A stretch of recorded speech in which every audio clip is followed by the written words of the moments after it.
Assalamualaikum warahmatullahi wabarakatuh. Bismillahirrahmanirrahim. Alhamdulillahirabbil alamin wa bihi nasta'inu ala umuri dunya waddin. Wassalatu wassalamu ala asyrafil anbiya'i wal mursalin sayyidina wa maulana Muhammadin wa ala alihi wa sahbihi ajma'in. Amma ba'du. Pada yang terhormat Ibu Kepala Madrasah Sanawiyah Matalil Huda Trasa serta segenap Dewan Guru Madrasah Sanawiyah Matalil Huda Trasa, juga kepada Dewan Guru Madrasah Sanawiyah Matalil Huda Trasa, serta kepada teman-temanku dari kelas 7 sampai kelas 9 yang saya sayangi dan saya banggakan. Pertama-tama, marilah kita ucap puja dan puji syukur terhadap kehadirat Allah Subhanahu wa Ta'ala atas rahmat dan karunia-Nya sehingga kita dapat berkumpul di tempat yang insya Allah mubarak ini dalam keadaan yang sehat walafiat. Tidak lupa untuk kedua kalinya salawat serta salam kita haturkan kepada junjungan kita Nabi Agung, Nabi besar, Nabi Muhammad sallallahu alaihi wasallam yang kita tunggu syafaatnya di yaumil qiyamah nanti. Perkenalkan, saya Nur Fatma Az-Zahra, perwakilan dari kelas 7A, akan menyampaikan sedikit mengenai peranan pendidikan Islam dalam membentuk pribadi muslim. Sehubungan dengan tugas utama umat Islam, khususnya para orang tua dalam pendidikan anak. Maka dari itu pada kesempatan kali ini, marilah kita bersama-sama mengkaji dan memahami secara sekilas hakikat dan tujuan pendidikan Islam. Pada saat ini, banyak orang tua yang bangga bila anaknya dapat bersekolah di lembaga pendidikan bonafit. Apa itu lembaga pendidikan bonafit? Lembaga pendidikan bonafit adalah lembaga pendidikan yang namanya terkenal, yang bayarannya mahal, yang gedungnya mentereng, fasilitasnya lengkap, dan sebagainya.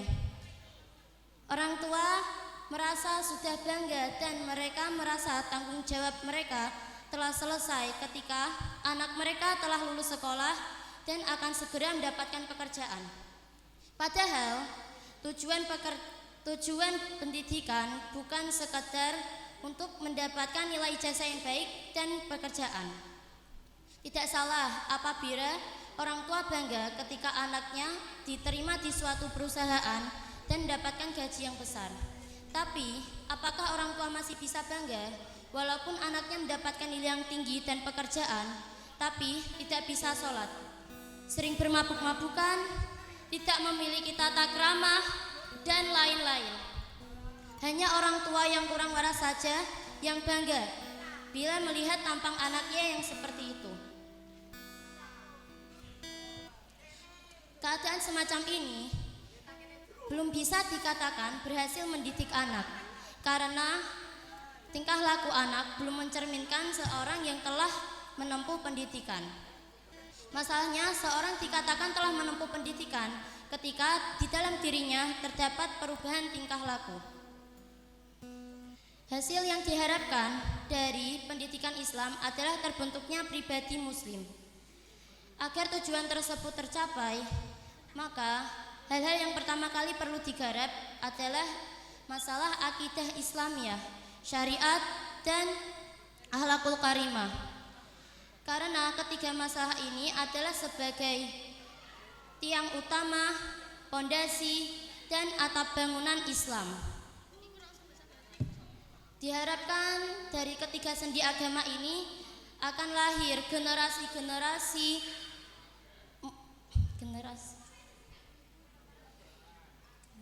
unggulan yang dapat menjadi pejuang-pejuang Islam masa mendatang.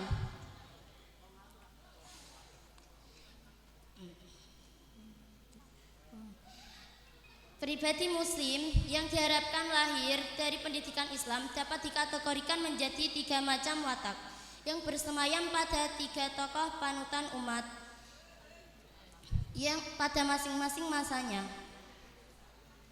yaitu Nabi Musa alaihissalam, Nabi Yusuf alaihissalam, dan Nabi Muhammad sallallahu alaihi wasallam. Ciri menonjol yang bisa kita tiru dari Ketiga karakter Nabi ini yaitu satu, watak. Watak yang kuat, gagah perkasa, dan sangat dapat dipercaya. Watak ini diperankan langsung oleh Nabi Musa alaihissalam. Generasi yang memiliki kekuatan dan semangat yang membara serta kejujuran merupakan generasi idaman yang kita harapkan untuk masa sekarang maupun masa mendatang. Kedua, kepribadian yang pandai menjaga diri dan ilmu pengetahuan yang mumpuni. Kepribadian ini diperankan oleh Nabi Yusuf alaihissalam. Nabi Yusuf alaihissalam adalah nabi yang dikaruniai oleh Allah wajah yang tampan dan rupawan. Nabi Yusuf alaihissalam membuktikan kepada ilmunya untuk dapat mengatur siasat, menghindari godaan. Yang ketiga, watak yang diperankan langsung oleh junjungan kita Nabi besar Nabi Muhammad SAW yang memiliki sifat lemah lembut dan penyayang. Sifat beliau dapat digambarkan pada surat At-Taubah ayat 128 yang berbunyi seperti Bismillahirrahmanirrahim. Laqad ja'akum rasulun min anfusikum azizun 'alaihi ma 'anittum harisun 'alaikum bil mu'minina raufur rahim. Artinya, sesungguhnya telah datang kepadamu seorang rasul yang berasal dari umatmu, yang merasa berat ketika kamu dalam penderitaan dan menginginkan keimanan serta. Cukup sekian yang bisa saya sampaikan. Bila ada kesalahan kata mohon dimaafkan. Billahi taufiq wal hidayah. Wassalamualaikum warahmatullahi wabarakatuh.